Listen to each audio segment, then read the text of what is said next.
Welcome to Strategy with Sally. Today's topic is all about objections. Who gets them and is not quite sure what to say or do? Well, we're going to cover that today, but also what the 5 main objections are.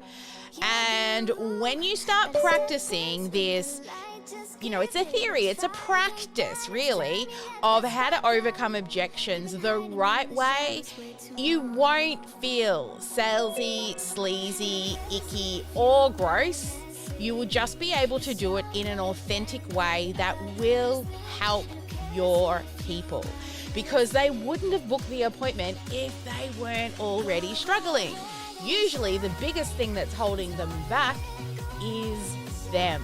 So when you're doing it to serve your people, you will be able to actually have people saying yes because they want to, because it's not about getting the sale. It's about helping and serving. So for those out there who have not yet met me, hi, I'm Sally. I am the founder of the Sparkle Class Academy and the creator of the Freedom Funnel Formula. I am your in-house automation nerd and lover of sexy numbers. I like to plug holes and save people time with automation.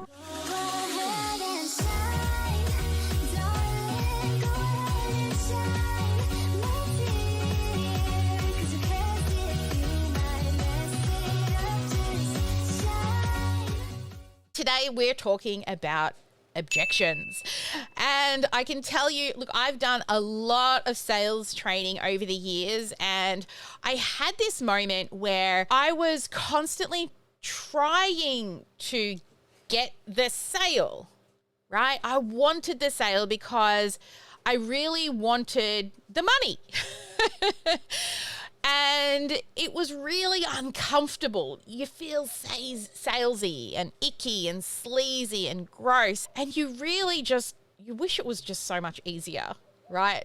And see, over the last 8 years, I've actually been able to get better at selling through a lot of repetition, a lot of immersion in getting in and learning what sales actually is, and modeling proven practices that I've learned through numerous sales coaches.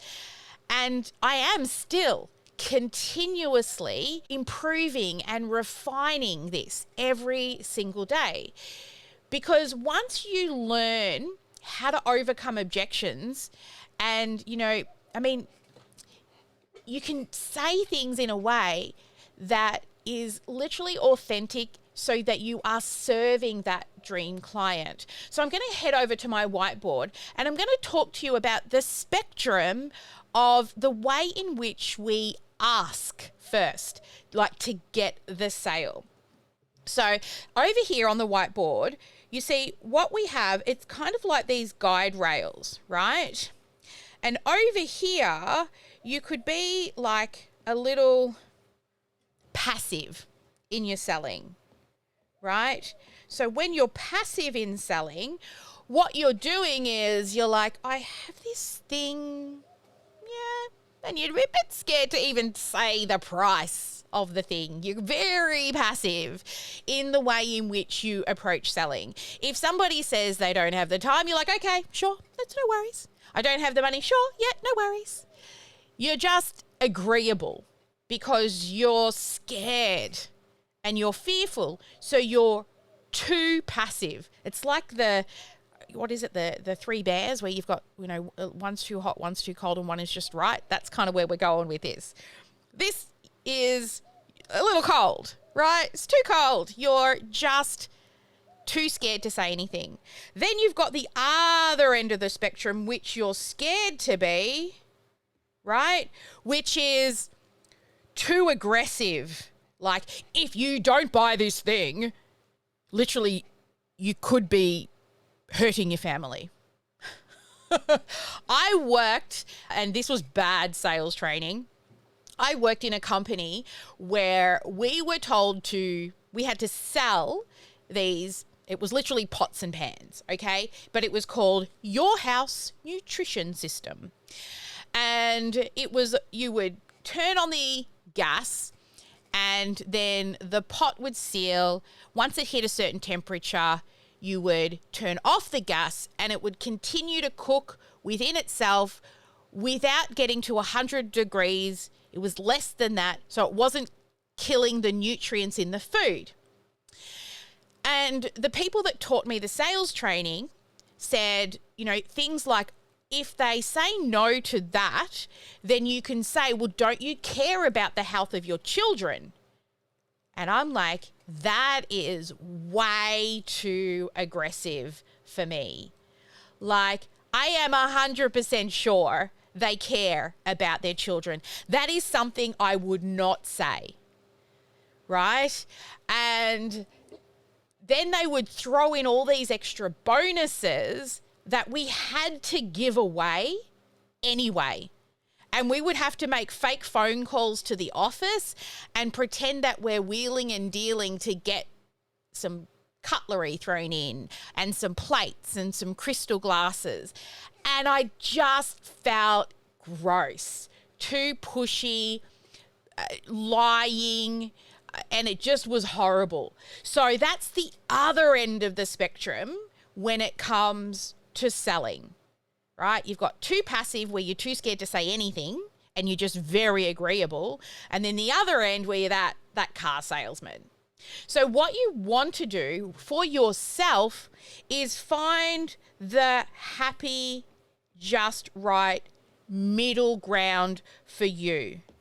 Okay, so you got too pushy, right? And then right here in the middle is your happy place. Now, everybody has a different happy place. So people know me for kind of saying it how it is. So I might say something along the lines of, when somebody throws an objection at me, can I be totally honest with you? Do you feel that that is an excuse, or is it actually real? If it's said in the right context, I'm actually trying to get people to admit that they're actually holding themselves back, right? So you need to find where your happy place is on this spectrum. But I don't want you to be too passive or too pushy. Where do you think you currently are on the spectrum? Let me know in the chat, right? So let me talk to you about the actual 5 reasons why people, and it comes up consistently. There's only 5 main objections that are brought up by people. So one of them, I'll put the letters down for you, right? So we have this letter, it's this one. See if you can guess what any of these might be.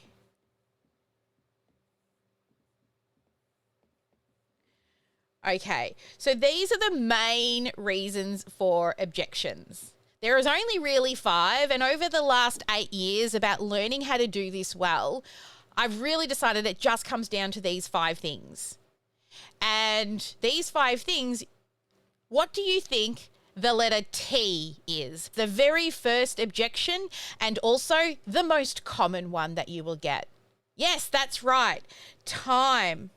So now let's think about, what do you think that the second one might be? What do you think that is? It's the second most common one that we hear over and over and over again. Yes, money. Money and time. These are the 2 biggest objections. And you see, the people with the most money will usually throw that their biggest objection is time. And those with the least amount of time will throw the objection that it's money. You know, they have the time, but they don't have the money, or they have the money, but they don't have the time. So these 2 at the top can actually be reversed depending on your particular audience. So what do you think the third one is? Now, this one goes a little deeper and can sometimes be a little harder to speak about. Yes, spouse. So this one, and this can say, you know, your significant other or even your business partner. They're both the same, but, you know, now what about the next one? The fourth one. What do you believe the F stands for? Yes? Fear. That's right. Fear. And then the last one, and I've put these two together, is shame and self-doubt. Because shame, when you've got shame, when it also relates to self-doubt, because shame breeds self-doubt, right? So if we look at this, we actually look at it in this direction, okay? This is the easiest objection for somebody to give you. This is the next. We go a little deeper here. So, for example, I don't have the time to do it, because the easiest thing for people to talk about is they don't actually have the time, meaning that it's an easy out if they say that they don't have the time. And that was not on the screen, so I'll do my arrow over here. So I wish that I could. I would like to do it, but I don't have the time. And it can be really frustrating, right? When you're talking to your ideal client, your dream client, your dot client, you'll literally see people like, oh, yes, I need that. Oh, yes, I'm in. Oh, that's really what I want. It's so great. Oh, this would be really good. This is the thing that I need. And then you say, okay, so let's spend a year together. And they're like, oh, I wish I could, but I just don't have the time right now. Who agrees, right? You hear that a lot. So this is the thing. You have to be prepared for that. So how can you actually get them to commit? So they need to commit over the convenience. And what is that return on not just money, but also the return on the investment in time? What is the cost of the actual inaction, both in money or in wasted time? And you have to be willing to talk about this with people. And the easiest way to establish how to speak to somebody about this is actually on a continuum here, on a spectrum, you could say. You see, if somebody says they don't have time, then you can't just say, oh, sure, and just leave it at that. You need to actually absolutely make sure that it is time.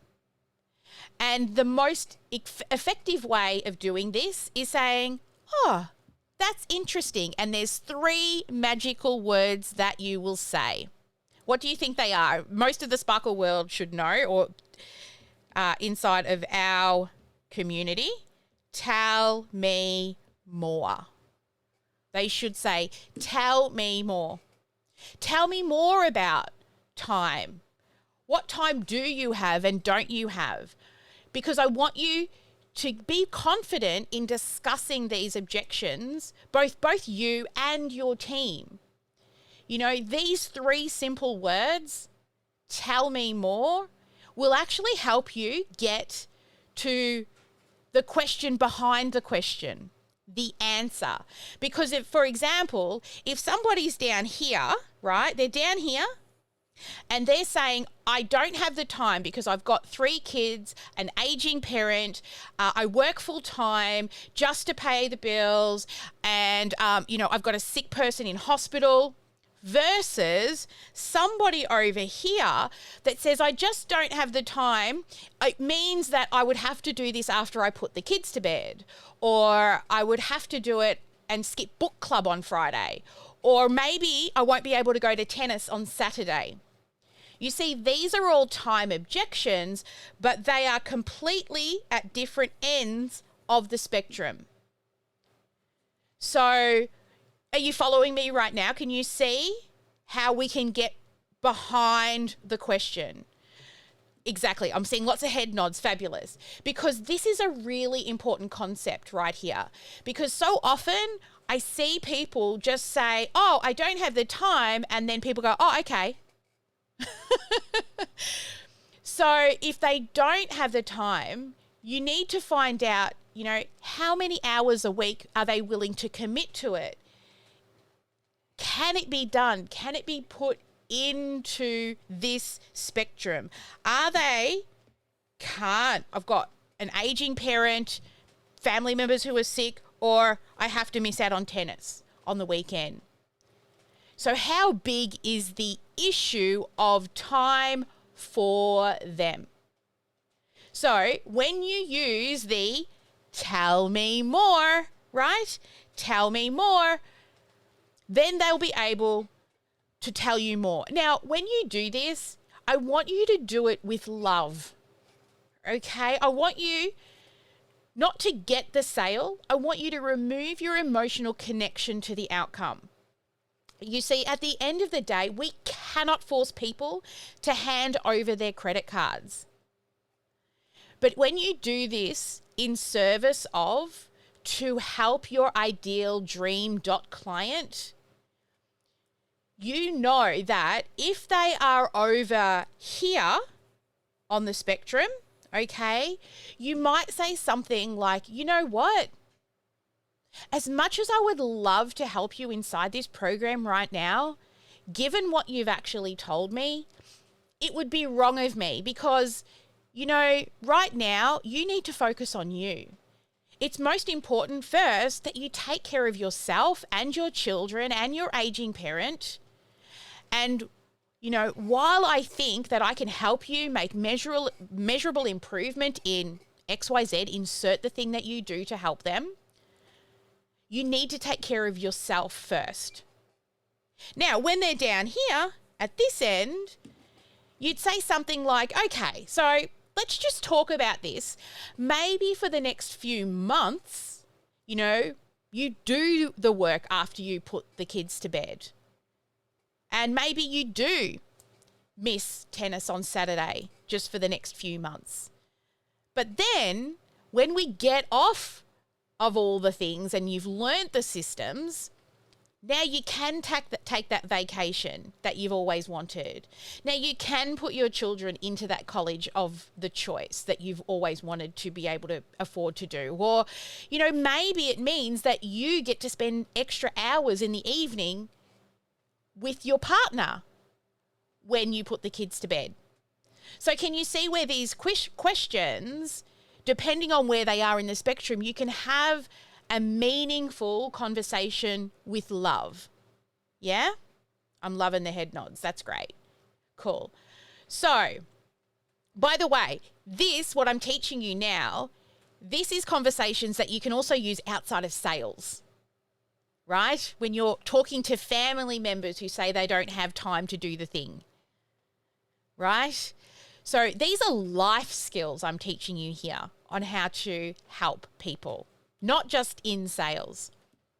So you've also probably heard me talk about money, right? The same thing is money. So we have the spectrum of money and we ask the thing, tell me more.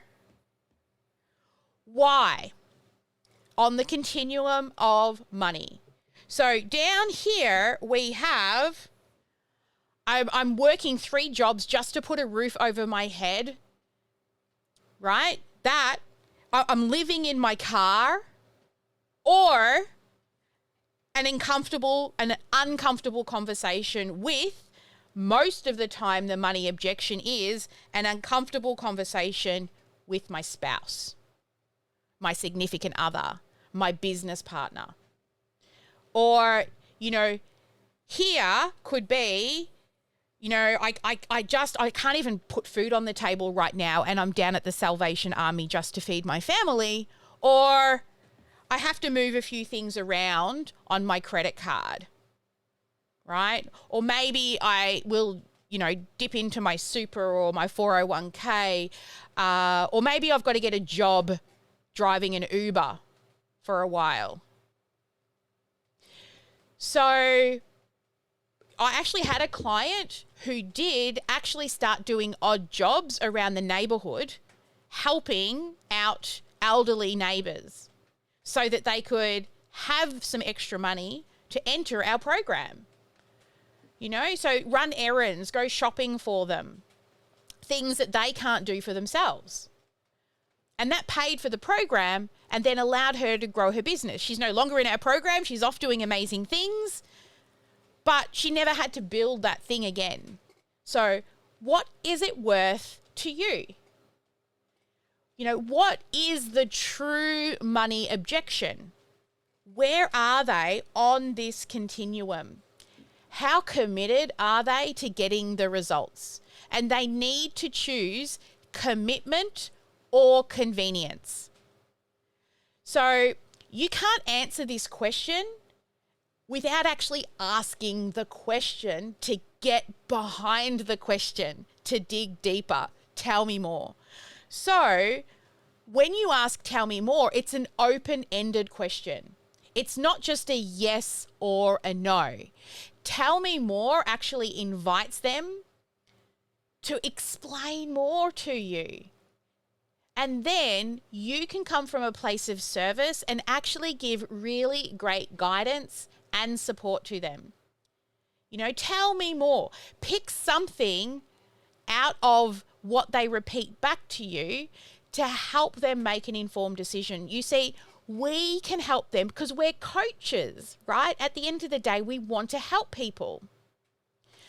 Like, let's be really honest. This spouse conversation, this one here, this is one of the hardest things to have when you know in your heart, in your soul, that the thing that you want help with is going to cost money.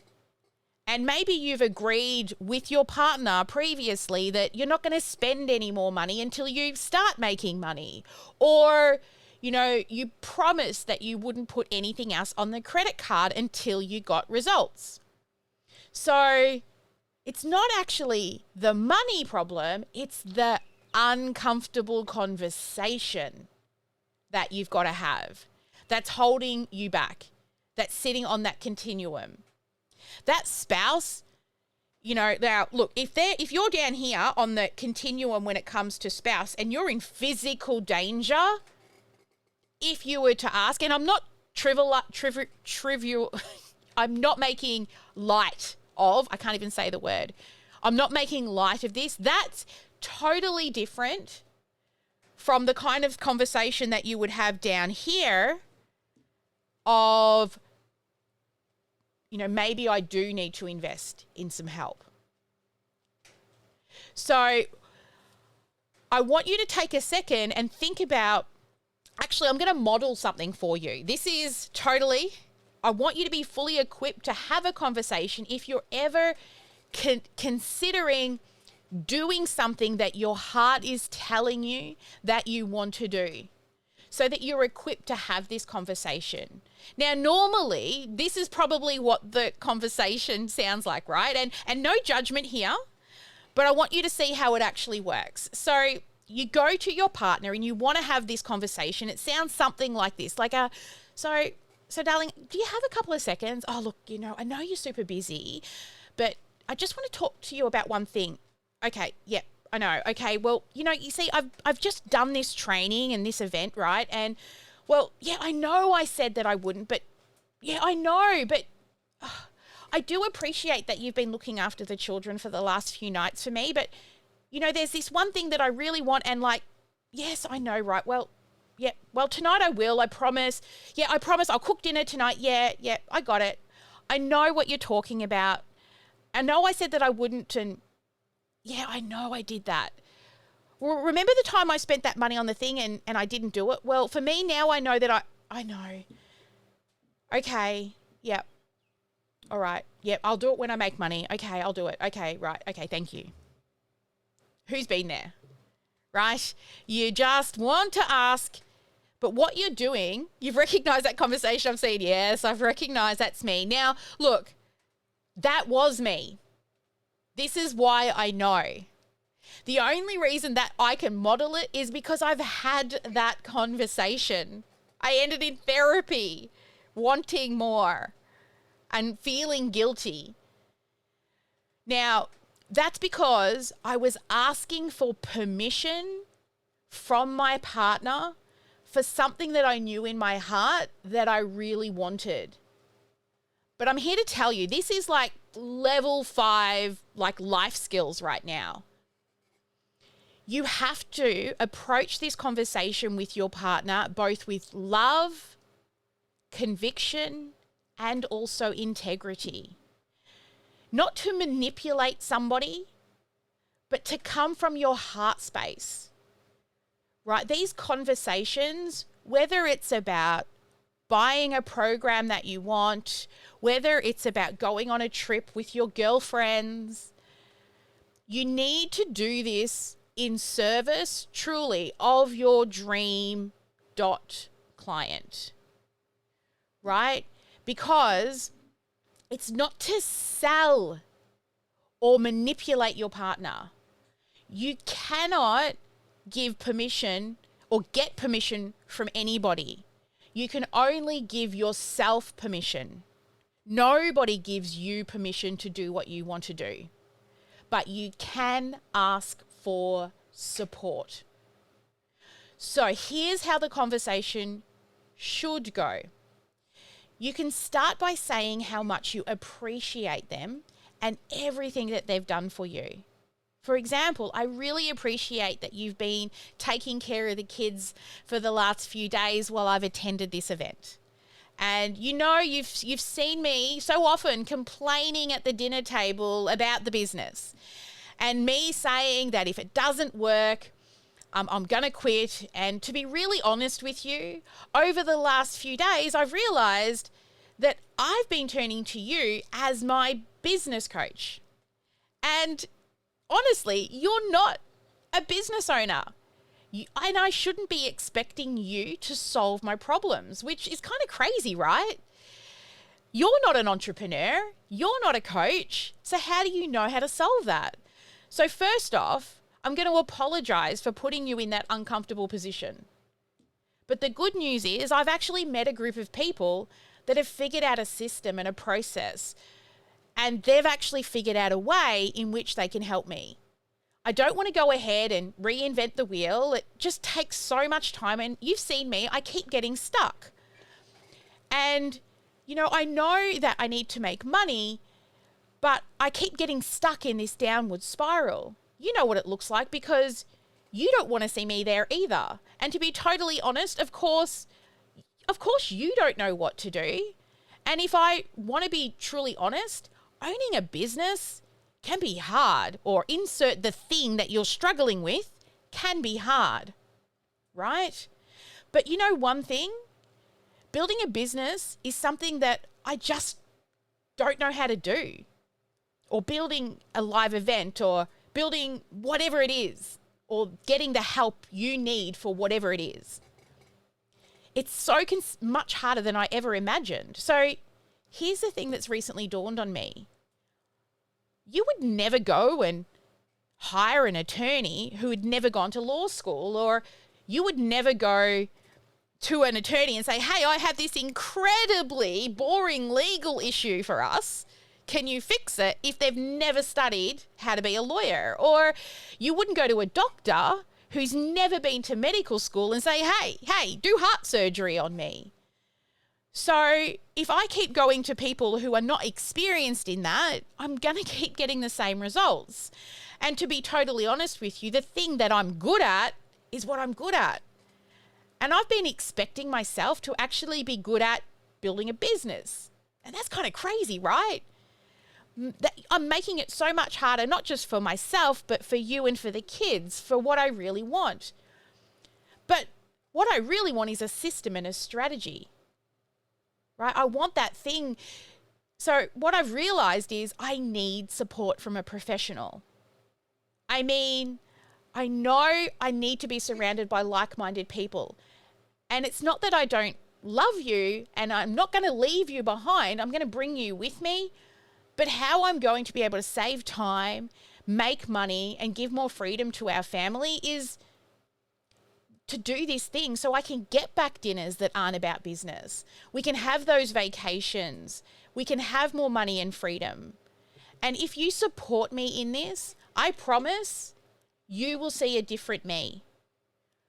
I want to be more positive. I want to actually make our dinners not about business. I want to carve out time for the kids. And I know it may sound too good to be true, but I've met people who are doing this, and I really believe I can. So I'm going to commit to you and thank you if you will support me in this, and let's pick something to celebrate when I achieve this goal.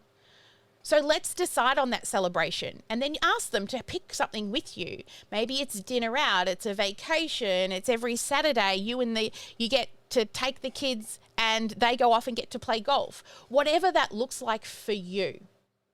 And then whatever you say, mean it. Okay, you need to follow through. Bring them along with them. Tell them the actions as you do the things and the results that you're getting. Celebrate with them and honor the celebration alongside of them. And if you're borrowing money, then borrow the money, but tell them that you're going to pay it back, even with interest. I know you're my spouse. You will say something like, I know you're my spouse and I get it and it means so much to me. And you supporting me, I want to see this as a bank loan, and I'm going to pay it back with interest. You see, in any of these conversations that you have, these uncomfortable conversations, whether it's about purchasing a product, joining the gym, joining a club, whatever you want to spend your money on, the person who wins the debate is the person with the most authority and the one with the most certainty. The person who shows up and is truly believing in what they're saying. And by the way, again, what I'm teaching you here is life lessons. You can have this conversation with a child, with a team member. You see, the art of enrolling people in the thing that you want is you need to enroll yourself first. Actually, I wasn't going to show this, but I'll show you this. So, the art of enrollment is first, you need to believe that you can. Then the next one is your inner circle. So your partner, your family, those people closest to you. Then your team. And then your ideal dream client. And it works in this direction. You see, if you don't believe you can, then you cannot tell your parent, your family, your partner that you're going to and how you will achieve it. Then you can't tell your team that you will, and then how can you convince your ideal client that you're going to be able to? So this is how you need to. I know I can. I will. We will. Let me show you how. This is the art of enrollment. This way. I will do this. I can do this. We will do this. And then let me show you how. That is how we can sell, because you need to believe in your product. You need to believe in your choices. And then your family will believe in you. Your team will support you. And your ideal client will go, yes, she will show me how. Fear is the next one. Fear of success, fear of trying, fear that you may fail. Now, fear comes from a place of 1, scarcity, fixed mindset, or you have failed before. And that fear, then, if you failed before, you feel shame that maybe you've purchased the thing before and never followed through. Hello, course junkies out there, talking to you. Then that shame builds self-doubt. And that brings us back down to here, You need to believe in you. I will. Let me show you I can. We will. And then let me show you how. As always, guys, never let anyone dull your sparkle. Make sure you're doing at least one income producing activity each and every day. Bye, guys.